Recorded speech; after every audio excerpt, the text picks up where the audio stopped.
नमस्कार दोस्तों, मैं दिग्विजय सिंह आप सबका बहुत स्वागत करता हूं दिग्विजय इकोनॉमिका में। कैसे हैं आप लोग और कैसे चल रही है आपकी जीत की तैयारी? दोस्तों, मेरे बहुत से व्यूअर्स हैं, बहुत से एस्पिरेंट हैं जो ये जानना चाहते हैं कि यूपीपीएससी उत्तर प्रदेश लोक सेवा आयोग में ऑप्शनल के रूप में इकोनॉमिक्स रखें या नहीं रखें। अगर रखें तो इसकी तैयारी कैसे करें, कैसे इसमें ज़्यादा नंबर पाएं। तो दोस्तों, इस विषय पे मैं अपने बात को रखने के पहले कुछ एग्जाम्पल्स आपके सामने सेट करूंगा जिससे आपको ये पता लगे कि ऑप्शनल के रूप में इकोनॉमिक्स को यूपीपीसीएस में रखें या फिर नहीं रखें।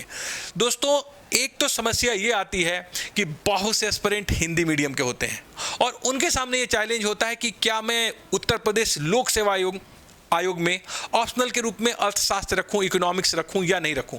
और दूसरे वो लोग हैं जो इंग्लिश मीडियम में हैं और उनके सामने चैलेंज आता है कि क्या ऑप्शनल में ज़्यादा नंबर मिलेंगे या फिर नहीं मिलेंगे। सबसे पहले मैं आपको ये क्लियर कर दूं कि ये चैलेंज सिर्फ आप लोगों के सामने नहीं, हमेशा ही रहा है। ये चैलेंज सबके सामने आता है जब वो मास्टर कर रहे होते हैं इकोनॉमिक्स से या फिर उनका ग्रेजुएशन में इकोनॉमिक्स रहता है। एक चीज़ मैं आपको बिल्कुल क्लियर कट बता दूँ, चाहे आप संघ लोक सेवा आयोग यूपीएससी को देख लो या यूपीपीएससी उत्तर प्रदेश लोक सेवा आयोग को देख लो, आजकल सबसे बेहतर मार्क्स अगर आपको कहीं देखने को मिलेंगे, जो टॉपर्स देखने को मिलेंगे, वो इकोनॉमिक्स सब्जेक्ट से मिलेंगे। इसलिए जो सबसे सेफ ऑप्शनल है वो इकोनॉमिक्स है। यहाँ पे सिर्फ आपको यही देखना है कि क्या उसकी पढ़ाई आप ऑथेंटिक सोर्स से कर रहे हो या फिर नहीं कर पा रहे हो। आपके पास जो टेक्स्ट बुक है क्या वो ऑथेंटिक है कि नहीं। अगर आप हिंदी के स्टूडेंट हो तो क्या आप इंग्लिश की कुछ बुक्स पढ़ पाते हो कि नहीं, कुछ नोट्स बना पाते हो कि नहीं। हम लोगों के सामने जब हम लोग भी प्रिपरेशन कर रहे थे सिविल सर्विसेज का, तो कई लोग ऐसे थे जो इकोनॉमिक्स ऑप्शनल को छोड़ दिए। लाइक एग्जांपल मैं आपको बताना चाहूंगा कि सुधीर सिंह हुआ करते थे, जिनका अभी मैं डिस्क्रिप्शन डालूंगा और पहले भी वीडियो मेरे आपने देखा होगा मेरे चैनल पे। वो इस समय आईएएस ऑफिसर है, आईआरटीएस पे उनका चयन हुआ था। 2010 में हम लोग दोनों साथ ही आईएएस का इंटरव्यू दिए थे। उनके सामने भी यही चैलेंज था। उन्होंने पहले ज्योग्राफी और फिलॉसफी से दिया था उन्होंने मेंस, और बाद में फिर से उन्होंने इकोनॉमिक्स फिर से लिया और सबसे ज्यादा नंबर यूपीएससी में उनको इकोनॉमिक्स से ही मिला है। आपको जान के आश्चर्य होगा कि उनको 212 नंबर मिले थे फर्स्ट पेपर में आउट ऑफ 300 और हिंदी मीडियम के स्टूडेंट थे। तो बेटा, डज नॉट मैटर कि आप जो है किस मीडियम से, इंपॉर्टेंट ये है कि आपके पास जो मटेरियल है वो कैसा है, किस हद तक आप क्वालिटेटिव मटेरियल को सेलेक्ट कर पाते हो। तो मैं आपको ये सजेस्ट करने वाला हूं कि अगर आप मास्टर हो या फिर आप ग्रेजुएट हो और इकोनॉमिक सब्जेक्ट हो तो आप जरूर इकोनॉमिक ऑप्शनल में रखिए, क्योंकि ये बहुत ज़्यादा डिसाइडिंग रोल प्ले करेगा आपके उत्तर प्रदेश लोक सेवा आयोग के चयन में। तो पीसीएस चयन में एक सबसे शानदार ऑप्शन के रूप में है, ऑप्शनल के रूप में इकोनॉमिक्स है, अर्थशास्त्र है। इसमें आप बहुत अच्छे नंबर पाते हो और अगर आप देखोगे तो स्केलिंग में भी इसको बहुत फायदा होता है। इसलिए आपको नो डाउट बिना किसी संकोच के यूपीएससी में या फिर यूपीपीएससी में आपको इकोनॉमिक्स ऑप्शनल रखना चाहिए। तो इस समय अगर आप देखोगे जीएस पे आप बहुत ज़्यादा नंबर नहीं ले सकते हो, चाहे आप यूपीपीएससी की बात करो चाहे यूपीएससी की बात करो। दोनों के में जो जीएस में मार्क्स है उसमें आप 50% ला दो तो बहुत बड़ी बात है। लेकिन अभी भी आप ऑप्शनल में 70% नंबर, 65% नंबर ले सकते हो अगर आपके जो ऑप्शनल है वो ठीक है। लाइक इकोनॉमिक्स में आप बहुत अच्छा स्कोर कर सकते हो, चाहे यूपीएससी हो चाहे यूपीपीएससी हो। आज का पूरा वीडियो मैं इसी के ऊपर डेडिकेट किया हूं कि how to prepare UPPSC economics optional, कि आप लोक सेवा आयोग उत्तर प्रदेश में इकोनॉमिक ऑप्शनल की प्रिपरेशन कैसे करोगे। आप जानते हो कि दोनों ही पेपर 100 नंबर के होते हैं, 200 मार्क के। इसका मतलब 400 मार्क्स का ये ऑप्शनल है यूपीपीएससी में। और जो जीएस है वो भी आप जानते हो 4 पेपर है, 200 मतलब 800 मार्क्स का है। तो अभी भी चूंकि ये बहुत ही डिसाइडिंग रोल इसलिए प्ले कर रहा है क्योंकि इसका वेटेज कम होते हुए भी इसमें नंबर पाने की संभावना जनरल स्टडीज के कंपैरिजन में बहुत ज़्यादा है। इसलिए आप लोग ध्यान से समझिए कि क्या आपके पास बेहतर स्ट्रेटजी होगी इस एग्जाम को क्रैक करने के लिए। अगर आप लोग तैयारी करना चाहते हो, यूपीपीएससी की तैयारी अगर आप लोग करना चाहते हो बहुत अच्छे से क्वालिटेटिव के साथ, तो आप लोग मेरा टेलीग्राम चैनल दिग्विजय इकोनॉमिका जरूर ज्वाइन करिए। जो भी मुझसे मदद होगी मैं आपको देने के लिए पूरा का पूरा प्रयास करूंगा। और इस वीडियो के अंत में मैं आपको अपना व्हाट्सएप नंबर भी दूंगा जिसके ऊपर किसी भी तरह के क्वेरी को जो यूपीपीएससी से संबंधित है उससे आप कर सकते हो। तो बहुत ध्यान से वीडियो को देखिए। जो यूपीपीएससी लोक सेवा आयोग उत्तर प्रदेश से इकोनॉमिक ऑप्शनल जो कराता है वो 2 भागों में बटा है, पेपर 1 और पेपर 2। पेपर 1 200 मार्क्स का होगा, पेपर 2 भी 200 मार्क्स का होगा। जो पेपर 1 है वो दोस्तों पूरी तरीके से थियोरेटिकल है, वो थियरी बेस है। पेपर 2 है वो पूरी तरीके से इंडियन इकोनॉमी बेस है। जो पेपर 1 है जिसको मैं थियरी कह रहा हूं, उसमें अगर आप देखोगे शुरू के 5 पार्ट है, अभी मैं सिलेबस आपको दिखाऊंगा। शुरू के 5 पार्ट है वो माइक्रो इकोनॉमिक्स व्यष्टि अर्थशास्त्र से संबंधित है। उसके बाद दूसरा पार्ट इसका शुरू होता है नेशनल इनकम, जो पूरा का पूरा मैक्रो इकोनॉमिक्स से रिलेटेड है। फिर है मनी बैंकिंग, मुद्रा और बैंकिंग। फिर है चौथा पार्ट ग्रोथ एंड डेवलपमेंट। फिर है पब्लिक फाइनेंस। फिर है इंटरनेशनल ट्रेड और फिर है बैलेंस ऑफ पेमेंट और एक्सचेंज रेट रिलेटेड इश्यूज। अभी मैं इसको आपको पूरी तरीके से दिखाऊंगा कि इसका सिलेबस क्या है। तो जो पहला पेपर 200 मार्क्स का है वो भी पार्ट 1 और पार्ट 2 में डिवाइडेड है, जो कि macro, money banking, growth and development, public finance, international trade, balance of payment, exchange rate related है। दूसरी चीज देखिए, इंडियन इकोनॉमी का पार्ट है। इंडियन इकोनॉमी में भी 2 भाग में बटा हुआ है, 200 मार्क का है। पहला है basic characteristics of Indian economy, second part है पॉपुलेशन एंड डेवलपमेंट, थर्ड है infrastructure and natural resources, fourth है इंडियन एग्रीकल्चर, फिफ्थ है industrial development and growth, sixth है monetary institution and monetary policy related issues, फिर है foreign trade and WTO and India related issues, फिर है economic development and rural development, planning से संबंधित पूरा का पूरा पार्ट है, और new economic policy and second generation reform. तो आप देखोगे जो ये पेपर 1 है वो पूरा का पूरा थियोरेटिकल है, और किसी भी यूनिवर्सिटी में अगर आप देखोगे तो आप देखोगे बहुत ज़्यादा जो फोकस होता है टीचर का, यूनिवर्सिटी का, वो फर्स्ट पेपर के ऊपर होता है। लोगों को बहुत ज़्यादा प्रॉब्लम आती है सेकेंड पेपर में इंडियन इकोनॉमी को लेकर। लेकिन अगर आपके पास ऑथेंटिक्स बुक्स हो तो नो डाउट आप बहुत अच्छे से दोनों ही पेपर को तैयार कर सकते हो। इसके बाद मैं सिलेबस बताऊंगा, और सिलेबस के बाद मैं आपको सबसे ऑथेंटिक बुक बताने वाला हूं जिससे कि आप इसकी प्रिपरेशन करोगे। तो दोस्तों आइए आपको एक बार दिखा देता हूं सिलेबस। तो देखिए पार्ट 1 में जो है वो पूरी की पूरी मैंने बताया आपसे कि इकोनॉमिक थ्योरी है, और यहां पे इकोनॉमिक थ्योरी है। इकोनॉमिक थ्योरी में आप देख सकते हो सेक्शन ये है, सेक्शन ए में equilibrium and economics consumer behaviour. इसमें कार्डिनल एंड ऑर्डिनल अप्रोच है, कंज्यूमर इक्विलिब्रियम है, प्राइस इफेक्ट है, लॉ ऑफ डिमांड है, elasticity of demand, types and consumer surplus. इसमें आप देखोगे जो दूसरा भाग है वो थ्योरी ऑफ प्रोडक्शन है, प्रोडक्शन फंक्शन है, लॉ ऑफ रिटर्न्स है, प्रोड्यूसर इक्विलिब्रियम है, कास्ट कर्व है, रेवेन्यू के ऊपर प्रश्न है। फिर है इसमें मार्केट स्ट्रक्चर के ऊपर price determination, under perfect competition, monopoly, monopolistic competition, duopoly, और फिर है इसमें pricing of factor of product, wage, rent, interest, profit. ये पूरा का पूरा जो सेगमेंट है दोस्तों, ये पूरी तरीके से जो बेस है वो माइक्रो इकोनॉमिक्स के ऊपर बेस है। ये पूरा माइक्रो इकोनॉमिक्स के ऊपर बेस है, और मैं आपको सजेस्ट करूंगा अगर आप इंग्लिश मीडियम के हो तो आप इसको HL आहूजा की बुक लेंगे माइक्रो इकोनॉमिक्स के लिए, और इसके बाद एक बुक लेंगे कुछ सियानिस का बुक लेंगे। और आप लोग दोनों ही बुक को बहुत अच्छे तरीके से जानते होंगे। माइक्रो इकोनॉमिक्स आपको HL आहूजा को लेनी है और कुछ सियानिस आपको लेनी है। अगर आप हिंदी मीडियम के हो तो बेस बुक के लिए आप डॉक्टर SN लाल को पढ़ोगे, और माइक्रो इकोनॉमिक्स HL आहूजा को पढ़ना है। तो पूरा का पूरा जो शुरू का सेगमेंट है ये माइक्रो इकोनॉमिक्स से रिलेटेड है। अब देखिए जब हम पार्ट 2 में आते हैं तो शुरू होता है वेलफेयर इकोनॉमिक्स भी आल्सो रिलेटेड विद माइक्रो। ये भी जो है माइक्रो इकोनॉमिक्स से रिलेटेड है। इसमें भी कुछ सियानिस और HL आहूजा में बहुत अच्छा मिलेगा। तो पूरा का पूरा शुरू का 5 पार्ट जो है पूरी तरीके से माइक्रो इकोनॉमिक्स के ऊपर डिवोटेड है। इसमें जो है आप अच्छे तरीके से आप इसको समझ पा रहे होगे। फिर देखिए जो छठा पार्ट है वो है नेशनल इनकम। तो जो ये नेशनल इनकम से रिलेटेड इश्यूज है, आप देखो ये पूरा का पूरा मैक्रो का पार्ट है।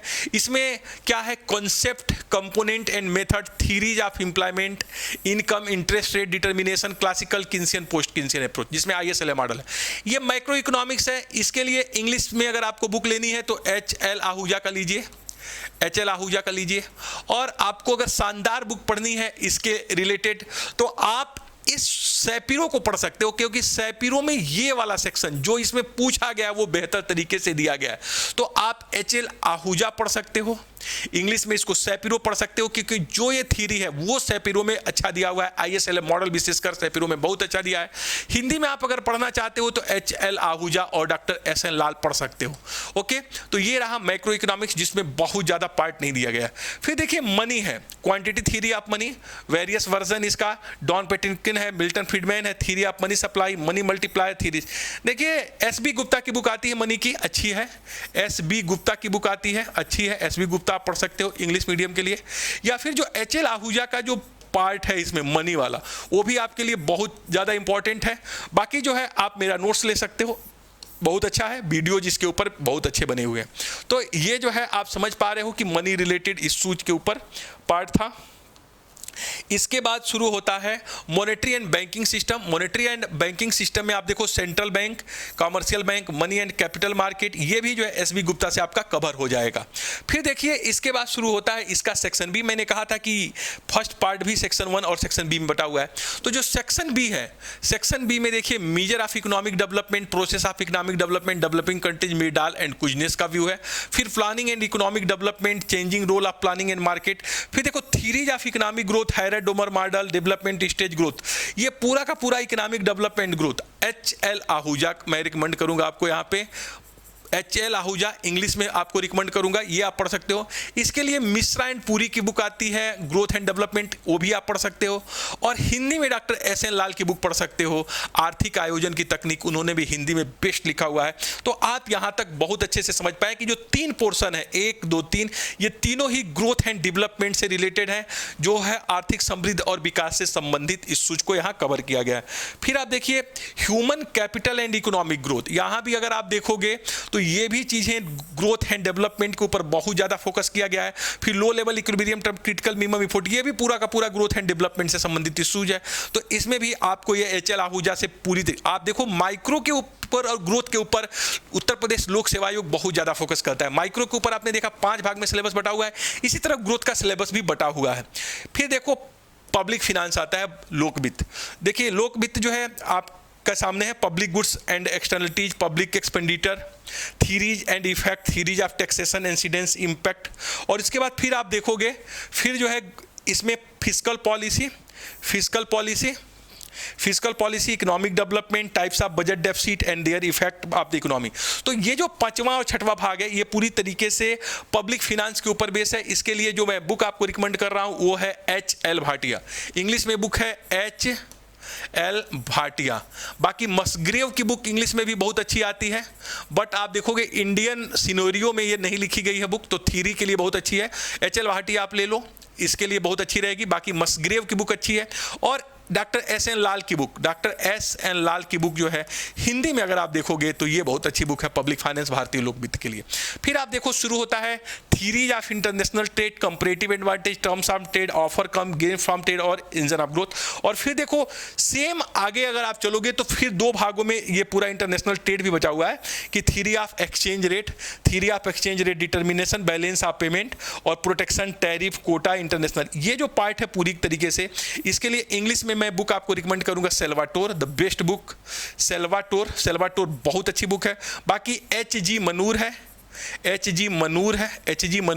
हिंदी में आप लेना चाहो तो झिंगन भी ले सकते हो। तो ये इंटरनेशनल ट्रेड पे भी 2 भागों में बटा हुआ है। तो ये थ्योरीज में आप बहुत अच्छे नंबर्स ले सकते हो। सिर्फ थोड़े ऑथेंटिक्स बुक्स को आपको पढ़ना है और आपको थोड़ा सा नोट्स अपना डेवलप करना है। ओके, तो ये आप बहुत अच्छा कर सकते हो। अब देखिए इसके बाद जो शुरू होता है कहानी, वो होता है पेपर 2 और ये भी 200 मार्क्स का है। वो है इंडियन इकोनॉमी पूरी के पूरा सेगमेंट, ये भी 200 मार्क्स का है। इसमें basic characteristics under the Indian economy है, नेशनल इनकम, पर टन पर कैपिटा इनकम, उसके बाद aggregate, sectoral composition, income inequality, regional imbalances, फिर population and growth, development, census of India, characteristics of Indian population, demography, dividend, रिटरल resources. फिर अगर आप देखोगे ये भी लंबे बटा हुआ है। फिर देखिए इंफ्रास्ट्रक्चर के ऊपर इस पर आपको क्वेश्चन मिलेंगे, इंफ्रास्ट्रक्चर एंड इकोनॉमिक डेवलपमेंट के ऊपर है। और economic development, recent strategy, performance, urban infrastructure, फिर नेचुरल रिसोर्स, इंडियन एग्रीकल्चर के ऊपर आप देखोगे मिल जाएगा आपको। इस पर पूरा का पूरा सिलेबस क्या है। फिर इसमें देखो एग्रीकल्चर के ऊपर जो है क्या है, इसमें production and productivity, change in production, reforms agriculture क्या हुआ है, न्यू एग्रीकल्चर स्ट्रेटजी क्या है, एग्रीकल्चर क्रेडिट के ऊपर है, फूड सिक्योरिटी के ऊपर है, food security WTO Indian agriculture है। फिर इंडस्ट्रियल ग्रोथ स्ट्रक्चर है, strategy of industrial growth, privatisation, SMEs के क्या रोल है, इंडस्ट्रियल पॉलिसी क्या रहा है, टेक्नोलॉजिकल रूरल रिफॉर्म क्या है। फिर पूरा का पूरा आप देखो सर्विस सेक्टर के ऊपर इन्होंने एक सेगमेंट रखा हुआ है, तो ये देखिए बहुत आपके लिए इंपॉर्टेंट है। फिर सेक्शन बी में आप जब आओगे तो मॉनेटरी इंस्टीट्यूशंस है, इंडिया की RBI, कॉमर्शियल बैंक है, फिर बजटरी है, फॉरेन ट्रेड ऑफ इंडिया है, फिर फॉरेन ट्रेड ऑफ इंडिया के बाद इंडियन इकोनॉमिक्स एंड WTO है, इकोनॉमिक प्लानिंग है, फिर रूरल डेवलपमेंट है, न्यू इकोनॉमिक रिफॉर्म। तो आप देख रहे हो कि जो सिलेबस है दोस्तों, ये सिलेबस काफ़ी बड़ा है, लेकिन कुल मिला जुला के सिलेबस बड़ा है। लेकिन सेकेंड पेपर के लिए मैं सिर्फ आपको एक ही बुक रिकमेंड करूंगा, वो है दत्त एंड सुंदरम, और बाकी आप चाहो तो रमेश सिंह की बुक पढ़ सकते हो। इसके लिए जो मैं बुक आपको सजेस्ट कर रहा हूं, दत्त एंड सुंदरम की बुक, और रमेश सिंह की बुक रिकमेंड कर रहा हूं इंग्लिश में। हिंदी में दो बेस्ट बुक है, डॉक्टर SN लाल की इंडियन इकोनॉमी, और आपको प्रत्येक ईयर की इकोनॉमिक सर्वे को जरूर पढ़ना चाहिए अगर इसमें आप बेहतर नंबर लेना चाहते हैं तो कुल मिला जुला के दोस्तों जो मेरा एनालिसिस ये है कि जो UPPSC के लिए जो इकोनॉमिक्स ऑप्शनल है वो द बेस्ट है, इससे बेहतर आपको ऑप्शनल नहीं मिलने वाला है। अगर आपका बेस है तो इसको आप जरूर लीजिए और आप इसमें बहुत अच्छा कर सकते हो।